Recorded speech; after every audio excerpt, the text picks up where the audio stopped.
Hello everyone, मैं रामजी द्विवेदी आज आपके लिए लेकर आया हूं दिल्ली सल्तनत का अगला भाग।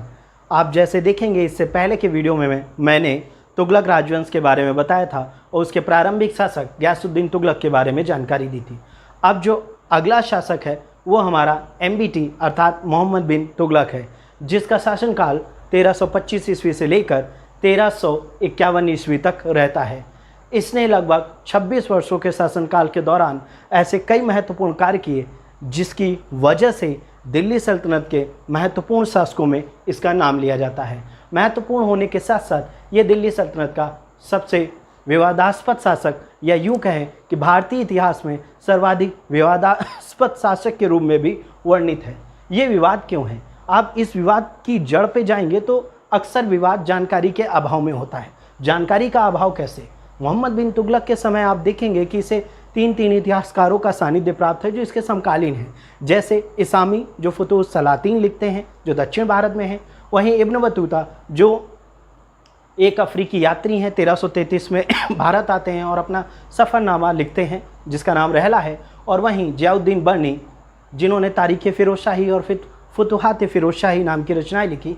इन तीनों के होने के बावजूद आप देखेंगे कि मोहम्मद बिन तुगलक के द्वारा किए गए कार्य और कई महत्वपूर्ण अभियानों की तिथियों में इनके वर्णन में कई विरोधाभास मौजूद हैं, जिसकी वजह से आज भी इतिहासकार मोहम्मद बिन तुगलक का सही से मूल्यांकन कर पाने में असमर्थ हैं। इस मत भिन्नता का कारण हम समकालीन स्रोतों के विरोधाभास वर्णन को भी दे सकते हैं। आगे बात करते हैं मोहम्मद बिन तुगलक की। मोहम्मद बिन तुगलक मध्यकालीन भारत का सबसे सुशिक्षित और पढ़ा लिखा शासक था। आप देखेंगे कि इसने अरबी, फारसी, गणित, विज्ञान, तर्कशास्त्र, यहाँ तक कि चिकित्सा जैसे बहुत सी विधाओं में महारत हासिल की हुई थी, और अपने इनोवेटिव आइडियाज़ अर्थात अपने नवीन प्रयोगों के कारण इसने कई ऐसे कार्य किए जो आज के समय में भी कई महत्वपूर्ण हैं, और उस समय के लिए अगर कहें अग्रगामी सोच तो ये कतई भी अतिशयोक्ति नहीं होगी। मोहम्मद बिन तुगलक के संदर्भ में अगर हम उसकी गणना करें तो उसके सुधारों को आप देखेंगे तो जियाउद्दीन बर्नी ने उसकी 5 पानी पी रहे हैं, थोड़ा सा खांसी आ गई है।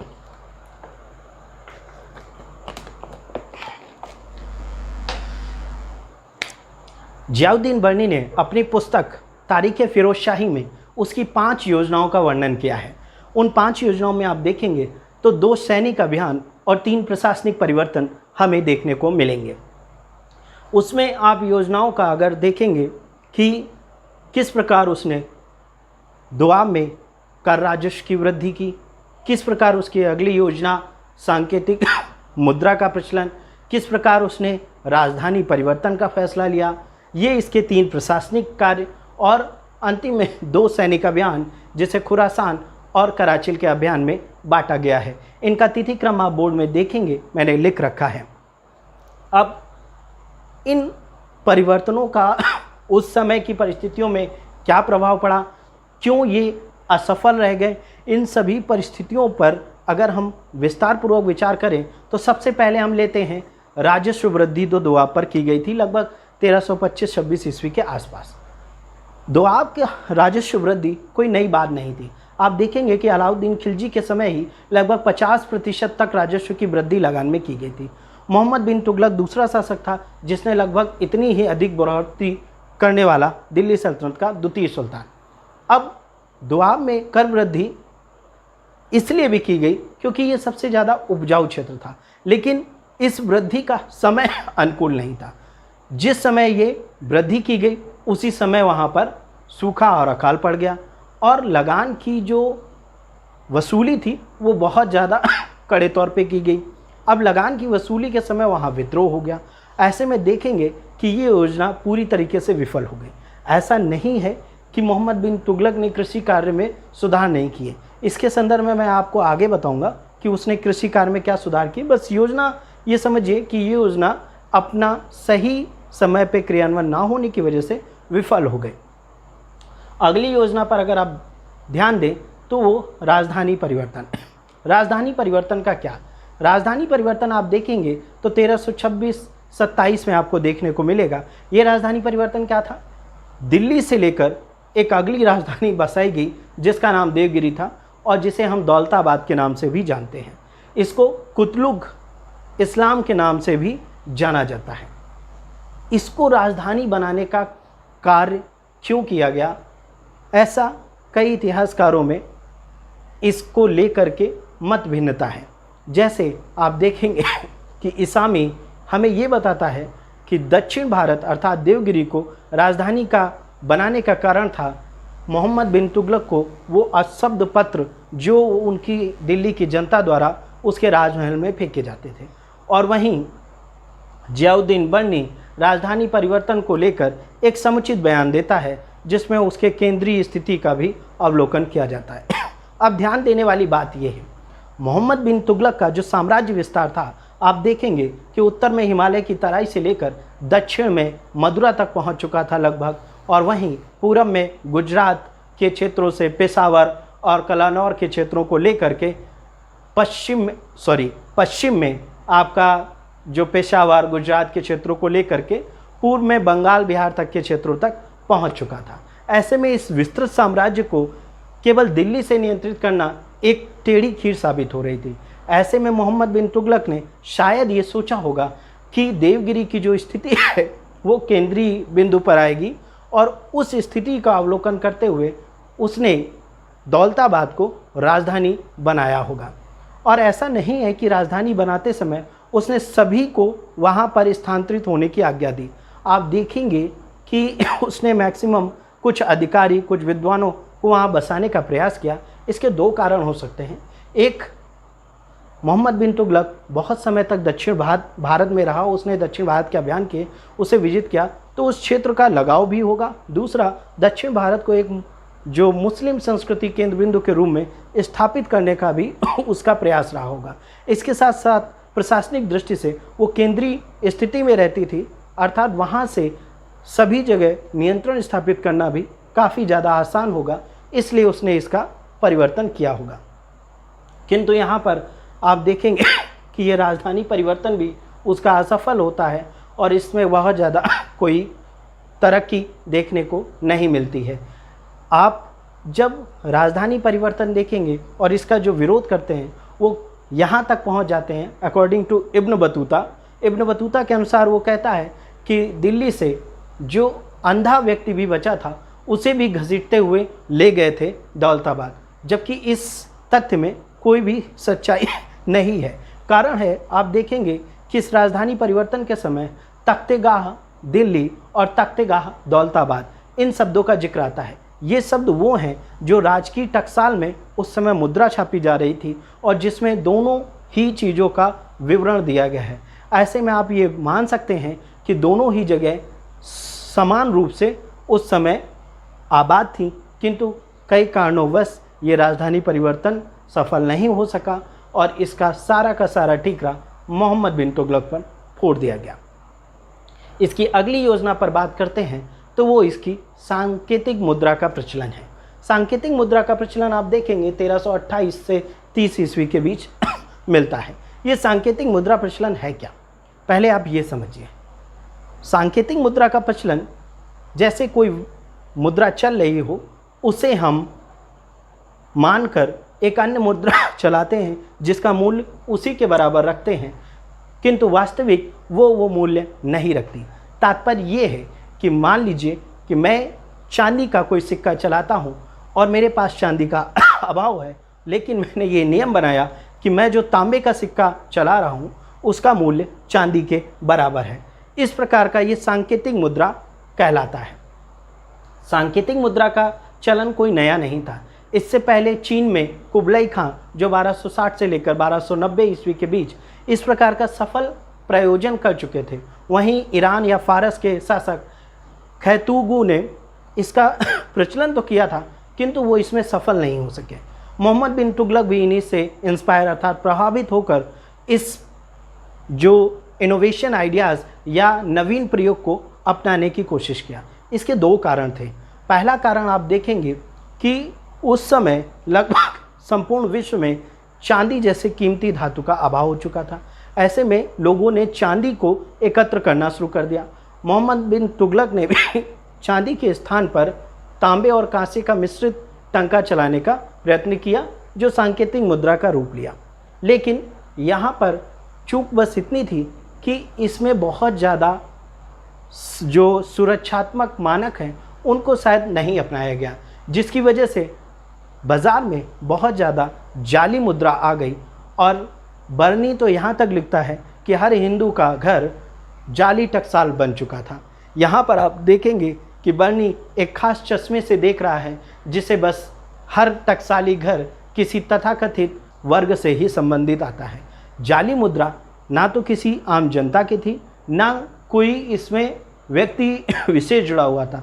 बेसिकली ये वो अवसरवादी व्यक्ति थे जो हर समय हर परिस्थिति में मौजूद रहते हैं।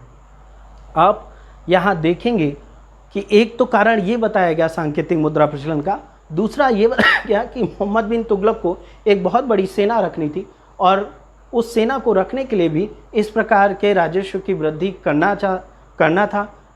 बरनी के अकॉर्डिंग वो सेना लगभग 3,70,000 के आसपास थी, जो खुरासान अभियान के दौरान भर्ती की गई थी। इस पर हम बाद में बात करेंगे। तो ये दो कारण बेसिकली सांकेतिक मुद्रा को प्रचलन करने के लिए हमें देखने को मिलता है। सांकेतिक मुद्रा अगर वर्तमान में देखें तो हमारी मुद्रा भी सांकेतिक मुद्रा का ही कार्य करती है। आप देखेंगे कि RBI reserve bank of India जो मुद्रा जारी करती है वो भी सिंबॉलिक है। वो एक कागज़ की मुद्रा निकालती है जिसमें ये तय किया जाता है कि इस मुद्रा का मूल्य 100 रुपये होगा, इस मुद्रा का मूल्य 500 रुपये होगा और इस मुद्रा का मूल्य 2000 होगा, किंतु वास्तविक रूप में वो मुद्रा उस मूल्य की नहीं होती है। मोहम्मद बिन तुगलक भी अपने समय से अग्रगामी था। उसने इस प्रकार के इनोवेटिव आइडियाज़ या नवीन प्रयोग अपनाने का प्रयास किया, किंतु उस समय की जनता और उस समय के लोग शायद इस प्रकार के प्रयोग को अपनाने में सक्षम नहीं थे। इस कारण ये योजना असफल हो गई। अब जो सैनिक अभियान हुए उसमें हम देखेंगे कि खुरासान का अभियान जो था वो एक त्रिमैत्री संघ बना करके किया गया था। इसमें ट्रांसअक्सियाना के शासक तमसरीन, मिस्र के शासक और आपके एमबीटी सम्मिलित थे। और ये मध्य एशिया की जो राज्य शून्यता स्थिति थी उसको अपने हक में करना चाह रहे थे। इस उद्देश्य से मोहम्मद बिन तुगलक ने 3,70,000 की एक बड़ी सेना तैयार की।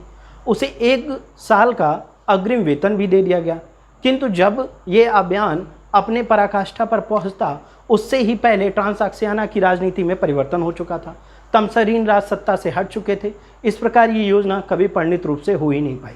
अब समझने वाली बात यह है कि पहली बार किसी शासक ने मध्य एशिया की राजनीति में इतनी खास दिलचस्पी ली, किंतु समय उसके अनुकूल नहीं था। जैसा कि इसकी प्रारंभिक 3 योजनाएं आप देख सकते हैं, उसमें भी अनुकूल नहीं था। एक शासक की बदकिस्मती जो है उसका पीछा नहीं छोड़ रही थी।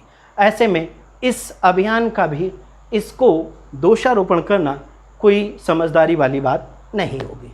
अब अगले सैनिक अभियान जो आप कराचिल का अभियान देखेंगे वो बेसिकली हिमाचल प्रदेश के आज वर्तमान में कांगड़ा और या कुमायूं जिले के आसपास का क्षेत्र था। ये अभियान भी धन और जन के अपेक्षा से बहुत ज़्यादा हानिकारक रहा। ये सर्दियों के तूफान में इनकी सेना फंस गई, बहुत ज़्यादा क्षति हुई और जो वहाँ से निकले वो प्लेग से मर गए। ऐसी कई विरोधाभासी चीज़ें इसकी विभिन्न योजनाओं में देखने को मिलती हैं, जिसके कारण मोहम्मद बिन तुगलक की ये 5 महत्वाकांक्षी योजनाएं विफल हुईं और इन्हीं योजनाओं के कारण उसको कई बार क्रिटिसाइज या इसका जो आलोचना की जाती है। अब ध्यान देने वाली बात यह है कि मोहम्मद बिन तुगलक कोई पागल शासक नहीं था। वो अपने समय से थोड़ा ज़्यादा सुशिक्षित और दूरदृष्टि रखने वाला शासक था। चाहे सांकेतिक मुद्रा हो, चाहे वो राजधानी परिवर्तन हो, चाहे वो कर वृद्धि हो या फिर हम उसके सैनिक अभियान, कोई भी शासक साम्राज्य विस्तार करना सोचता है। कोई भी शासक ये सोचता है कि उसके राजस्व में वृद्धि हो तो कर वृद्धि गलत नहीं। कोई भी शासक ये भी सोचेगा कि राजधानी ऐसी जगह हो जहाँ से संतुलन बनाया जा सके। ऐसी योजनाओं को सोचना, अगर वो सफल ना हो सकी तो हम उसको दोषारोपण करें। और आप बस यहाँ ये सोचिए, अगर ये योजनाएं सफल हो जाती तो क्या? तो मोहम्मद बिन तुगलक का मूल्यांकन क्या हम वही करते जो आज कर रहे हैं? किंतु इतिहास में इफ़ एंड बट का कोई स्थान नहीं है। ऐसे में हम इन्हीं चीज़ों को लेकर आगे बढ़ते हैं। मोहम्मद बिन तुगलक का शासनकाल आप देखेंगे तो दो भागों में बांट सकते हैं। पहला शासनकाल आप 1325 से लेकर के 1335 ईस्वी तक देख सकते हैं, बेसिकली 1334 ईस्वी तक, और उसके बाद का शासनकाल 1335 ईस्वी से लेकर 1351 ईस्वी तक देख सकते हैं। पहले के शासनकाल के दौरान आप देखेंगे कि मोहम्मद बिन तुगलक ने एक बृहद स्तर पर कार्य किया और अपने साम्राज्य का विस्तार किया।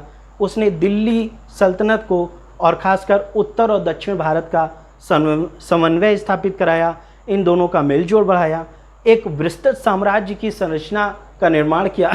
दिल्ली सल्तनत का साम्राज्य अब इतना बड़ा हो चुका था जैसा कि प्राचीन समय में सम्राट अशोक का था, किंतु बाद के समय में इस स्थिति को यथावत बरकरार नहीं कर सका और अपने साम्राज्य में समय समय पर होते रहे विभिन्न विद्रोहों के कारण इस साम्राज्य का जो अपने चरम पर पहुंच चुका था, वहीं से इसका पतन भी प्रारंभ हो जाता है। इसके संदर्भ में ये कहा जाता है कि मोहम्मद बिन तुगलक के शासनकाल के दौरान लगभग 34 विद्रोह हुए। इन 34 विद्रोहों में लगभग 27 विद्रोह दक्षिण भारत में ही हुए।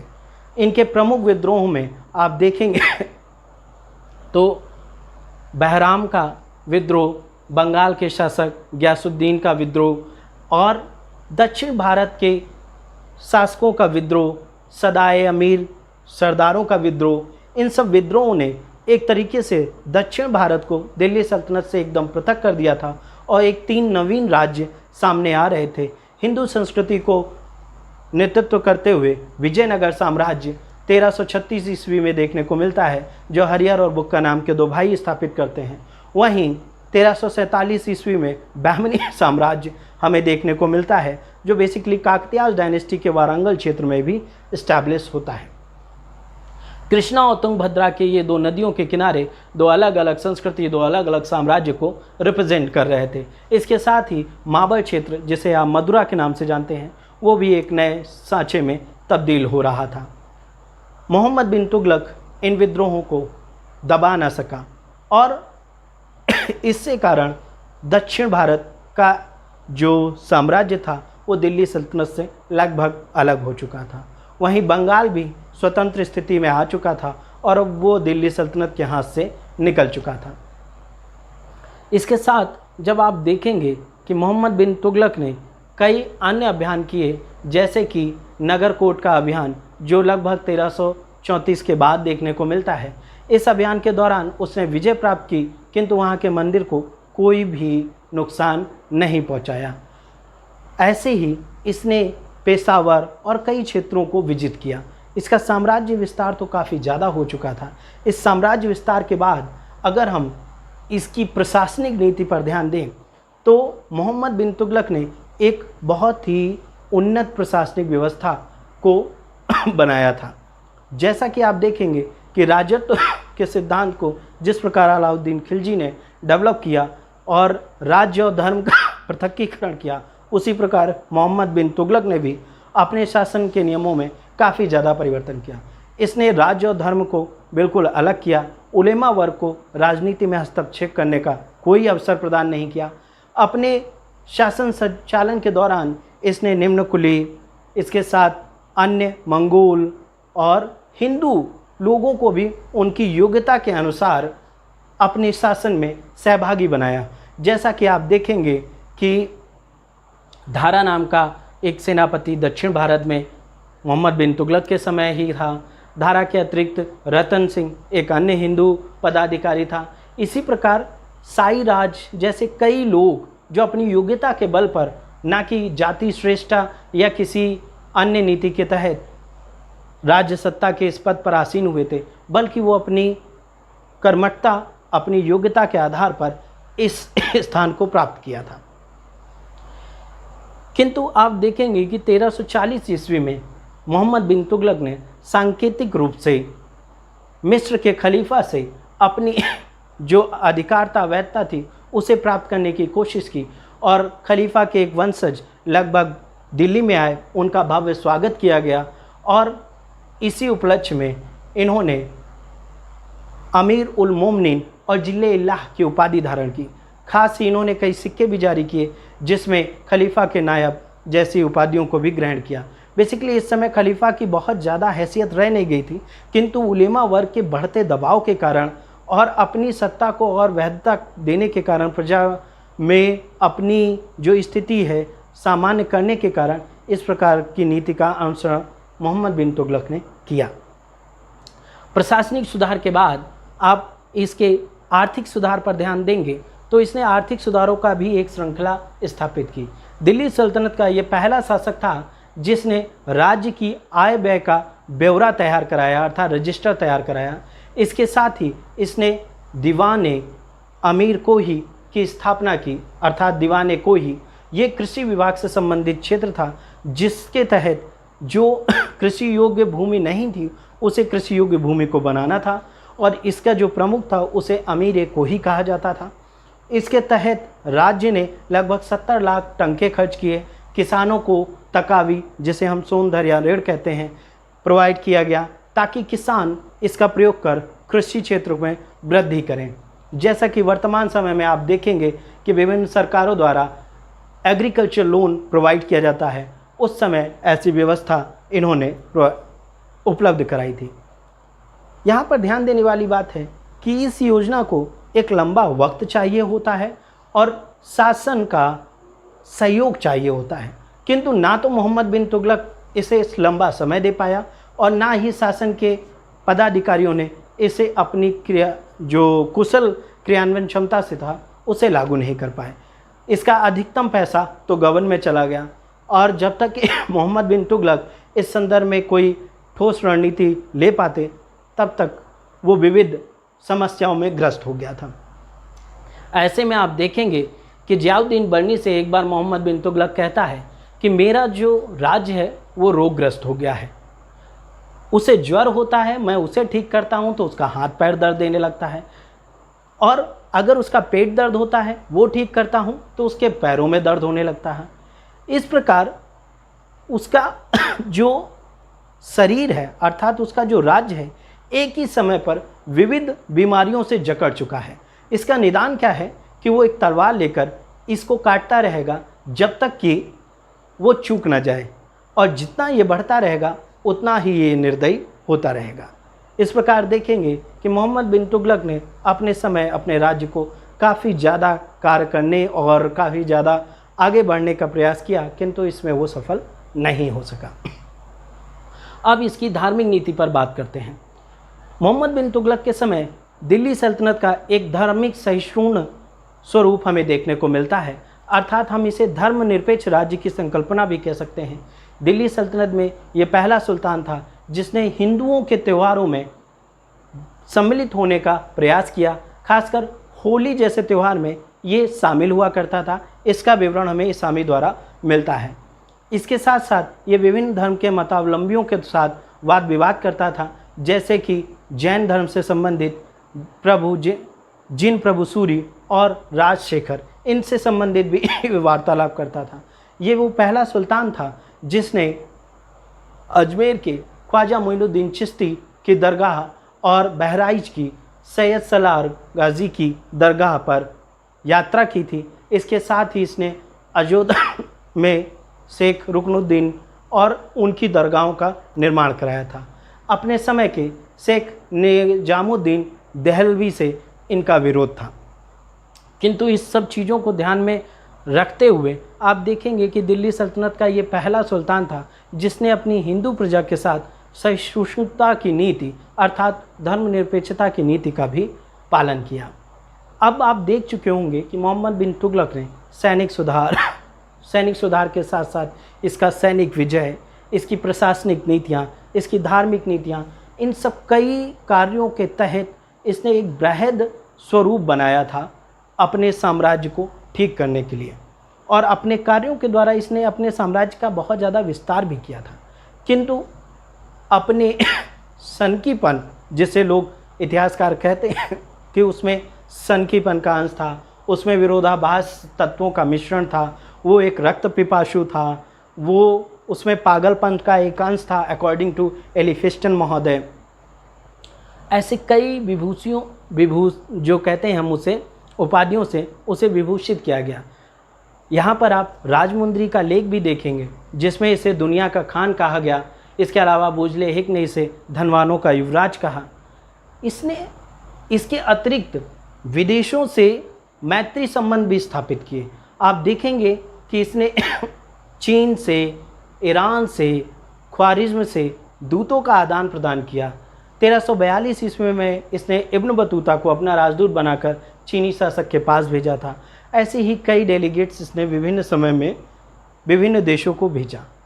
इस प्रकार न केवल इसने भारतीय परिदृश्य में दिल्ली सल्तनत की सत्ता को बढ़ाया, बल्कि वैश्विक परिदृश्य में भी भारत की अर्थात दिल्ली सल्तनत की जो छवि थी उसमें वृद्धि की। इस प्रकार मोहम्मद बिन तुगलक अपने समय में एक अग्रगामी शासक था। भले ही विभिन्न इतिहासकार उसके संदर्भ में क्या मत रखते हैं, इससे हमें बहुत ज़्यादा प्रभावित नहीं होना चाहिए।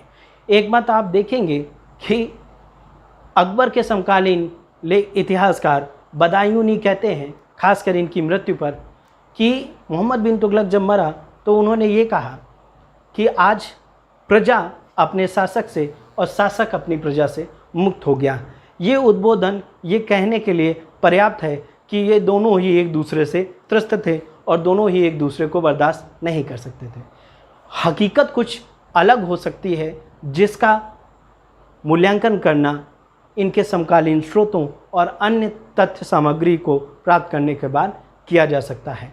मोहम्मद बिन तुगलक अपने इन्हीं सब प्रयासों के कारण एक प्रसिद्ध शासक शामिल हुआ जाना जाता है और 1325 ईस्वी में जब ये अपनी कई योजनाओं को क्रियान्वित कर रहा था, उस समय इसका समय साथ नहीं दिया और अंततः भी इसका समय साथ नहीं दिया। जब 1351 ईस्वी में यह सिंध थट्टा का विद्रोह दबाने जा रहा था तो इसकी मृत्यु हो गई। एक अन्य तथ्य महत्वपूर्ण है जो मैं बता नहीं पाया, अभी बताता हूँ कि मोहम्मद तुगलक के समय लगभग 1334 से 40 ईस्वी के आसपास आप देखेंगे कि दिल्ली के पास प्लेग, जिसे ब्लैक डेथ नाम की बीमारी कहते हैं, उसका भी प्रसार हुआ था।